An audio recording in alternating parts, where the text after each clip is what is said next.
이온 브랜드데이에 초대를 받아서 갑니다.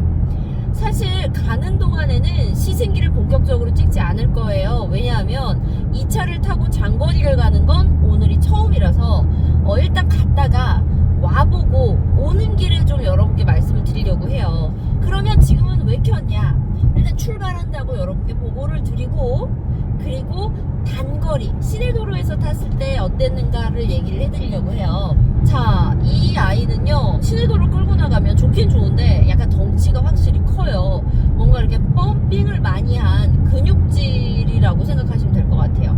제가 320D를 19,000km에 중고로 사가지고 158,000km까지 탔거든요. 그래서 저는 BMW 3 시리즈에 되게 익숙해져 있으니까 금방 적응할 거다라고 생각했는데 생각보다 되게 뚱뚱합니다. 보닛도 부풀어 올라 있어서 이렇게 운전석에 앉으면 보닛이 보여요. 이렇게 뚱뚱하게 보이고요. 주차할 때 보면 펜더도 상당히 뚱뚱합니다. 그래서 조금 주차할 때라던가 좁은 골목길을 통과할 때 평소보다 조금 더 신경을 써야 된다는 게 있고요. 그리고 앞범퍼 하단에 보면 쿨러가 있어요. 이렇게 은색으로 이렇게 네모나게. 요게 주차장에 가면 여러분 거기까지만 주차하라고 해서 스토퍼가 이렇게 올라와 있잖아요. 이 스토퍼에 닿습니다. 그래서 이 차는 전면 주차를 웬만하면 안 하거나 전면 주차를 하면 스토퍼에 안 닿게 좀 멀찌감치 세워야 돼요. 안 그러면 이제 눈물 나는 거죠. 저 같은 경우는 무조건 후진으로 주차를 하고 있습니다. 요거 상당히 주의해야 되더라고요. 자, 빠르게 태안으로 이동을 해볼게요. 뿅!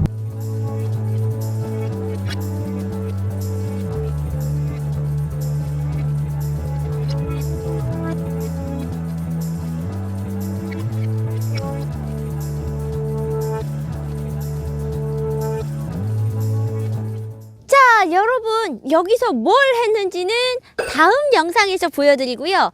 오늘은 M4 시승기인데 BMW 출고했다고 하니까 너 온 김에 나 좀 보고 가라 한 오빠가 있습니다. 어서오세요. 안녕하세요. 누구세요? 안녕하세요, 오퍼입니다. 안녕하세요, 럭스TV 주인장 럭스입니다.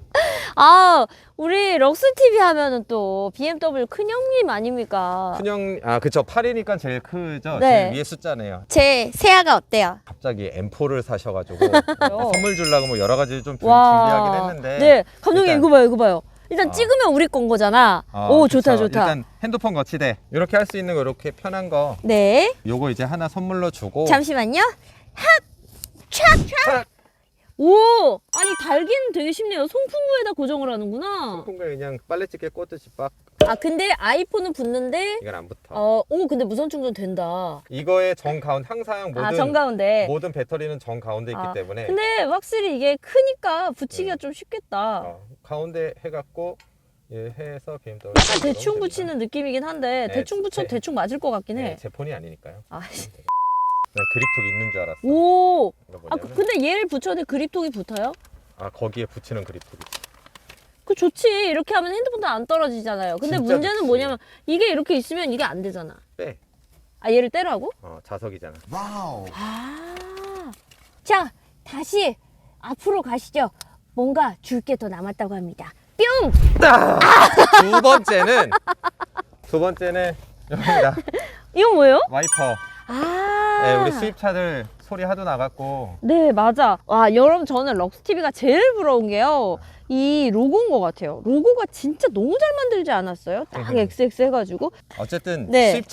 수입차 하도 소리가 많이 나서 내가 한 10년 수입차 타면서 진짜 짜증 나갖고 네. 아무도 안 만들어 줄길래 그냥 본인이 만든 거예요? 네, 열받아서 제가 만든 겁니다. 3년 정도 투자해서 만든 건데 이거 끼면 어쨌든 소리 안 나. 오! 근데 요거는 네네. 어느 정도 타고? 3 시리즈 타는 사람들이 많잖아. 네네. 3 시리즈 타는 사람들 저거 교체하는 거 약간 까다롭거든. 아. 그냥 예전에는 그냥 와이퍼만 교체하면 되는데 요즘에는 3 시리즈가 너무 좋아져서 옛날 S클래스에 있었던 그 와이퍼에서 워셔액이 나오는 그게 노즐이 이렇게 있구나. 3 시리즈 적용이 되어져서 그거 장착하는 거 살짝 보여드릴게요. 살짝 금방입니다. 오케이. 여러분 여기 보면은 여기 노즐이 동그랗게 있어요. 오, 그렇구나. 그것 때문에 이게 달려있는 거거든요. 자, 그럼 어떻게 해야 되나요? 그러니까 일단 이렇게 세우셔야 돼요. 요렇게. 이렇게 키 온 한번 누르고 와이퍼 밑으로 누르고 있으면 하나 둘 셋 넷 다섯 번에 딱 하고 서. 그리고 이렇게 네. 이렇게 세우고, 차렷. 이렇게 세워야지만 뺄 수가 있습니다. 네. 요걸 빼면 됩니다. 요거 살짝 요렇게 제껴서. 주고 밑에 거 누르고. 오, 오케이. 근데 똑같은 거 여기 있거든. 그러네. 거의 똑같이 생겼네. 똑같이 만들었지. 딱 되니까. 맞게. 그걸 다시 여기 걸고 똑같이 착 끼고. 요것도 딱. 그러니까 요게 지금 그게 노즐이야. 오호. 오. 이렇게 딱 됩니다. 이렇게 쓰시면 되죠. 오. 여러분, 실리콘 럭스 기억하세요. 오, 뭔가 좋아졌어. 자, 이렇게 해서 출고 선물을 또 오빠한테 받았습니다. 오늘 오는데 진짜 오래 걸리지 않았어요? 아니 근데 나 이거 주라고 태안까지 오라 그런 거야? 거짓말하지 마요. 아니 너무한 거 아니에요? 여러분 진짜 오해입니다. 오는데 온 김에 되게 반가운 얼굴들의 유튜버를 많이 만났는데 가장 반가운 분께 많은 선물을 받아서 너무 감사합니다. 감사합니다. 럭스몰 훈아라! 그리고 올라갈 때 네. 이거 하나 넣어. 일단 M4 같은 경우에는 워낙에 열이 많이 나니까 그다음에 뭐 고급류 넣죠? 고급류 넣고 요거 한 통씩 오호. 한 통씩 연료 있는 데다 이거 넣고 네. 가득 채워. 그러니까 주유하기 전에 넣으라는 거죠? 넣고 가득 채우면 섞이잖아. 그럼 네. 이제 연비가 올라갈 겁니다. 오, 잘 쓰겠습니다. 좋습니다, 저거. 자, 이렇게 해서 럭스 오빠한테도 선물을 받았으니까 이제 저는 올라가면서 마저 장거리 시승기를 찍어 보겠습니다. 여러분, M4를 타고 200km인 줄 알았는데 250km를 달려야 하는 오늘 시승기 마무리가 아니라 이제 본격적인 장거리 시승에서 느낀 점을 이야기를 해드리려고 합니다. M4 타고 오너가 느낀 점 가시죠. 뿅! 뿅! 어느새 해가 졌어요, 여러분. 자, 돌아가는 길에는 제가 그동안 제가 운전하면서 느낀 이야기를 좀 해드리려고 해요. M4 장거리 시승기입니다.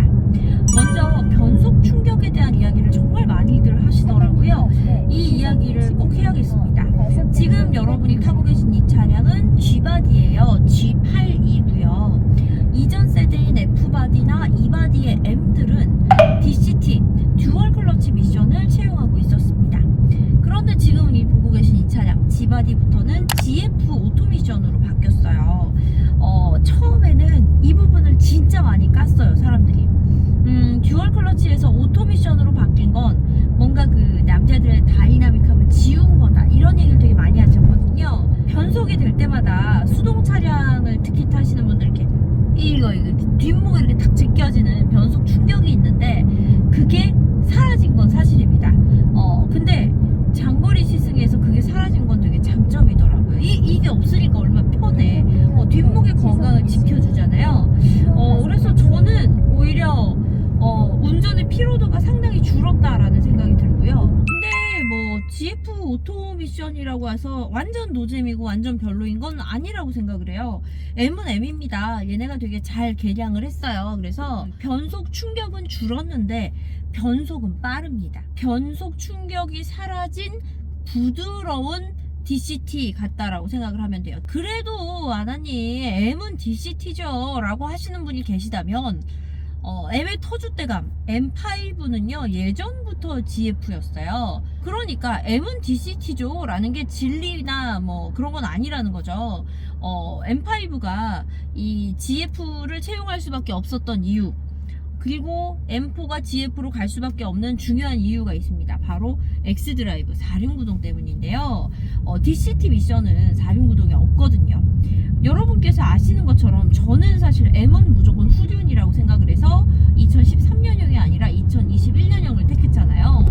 얘는 후륜이라서 사실 뭐 DCT로 넣어줬어도 되지 되지 않을까라는 생각을 합니다.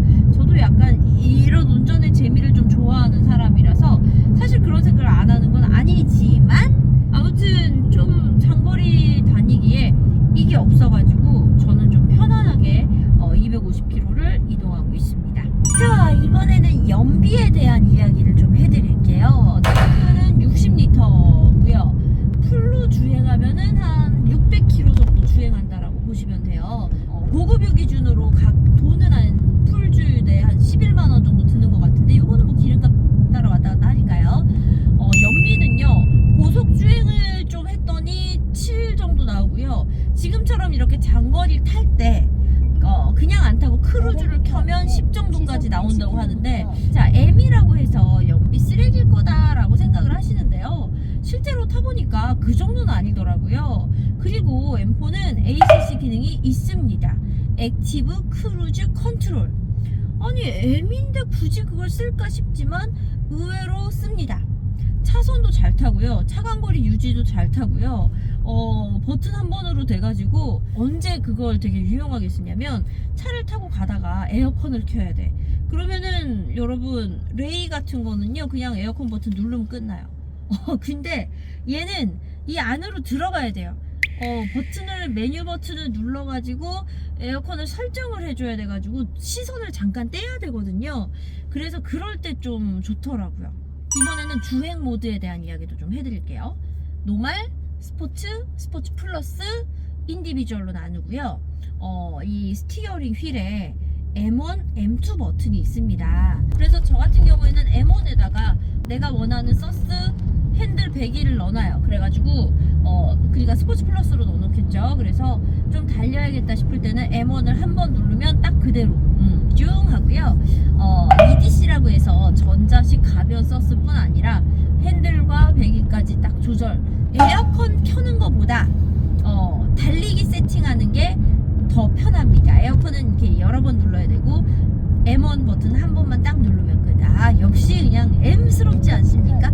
이제 마지막이니까 조금만 까볼게요. 살짝 불편한 점을 좀 발견을 했는데요. 일단 에어컨 켤 때 좀 불편하고요. 그리고 M1을 누르고 좀 길이 뚫린다 싶어서 달리고 나서 다시 노멀로 바꾸면요, 제가 달릴 때 꺼놨던 스탑앤고가 다시 켜지더라고요. 그래서 스탑앤고를 자꾸 끄고 켜고 해야 되는 이게 좀 불편해서 빠른 시일 내에 코딩을 해야겠다. 코딩하면은 또 우리 또 M의 아버지 뻥튀기 TV님이 또 계시지 않습니까? 조만간 럭스 TV님에 이어서 찾아가보도록 하겠습니다. 자, 이렇게 해서 두 번째 M4 영상을 마무리를 했습니다. 다음번 영상에서는 진짜 그 M4에 대해서 많은 분들이 오해하고 계시는 것과 궁금해하시는 분들을 모아가지고 M4의 오해와 진실에 대한 이야기를 좀 만들어 보려고 해요.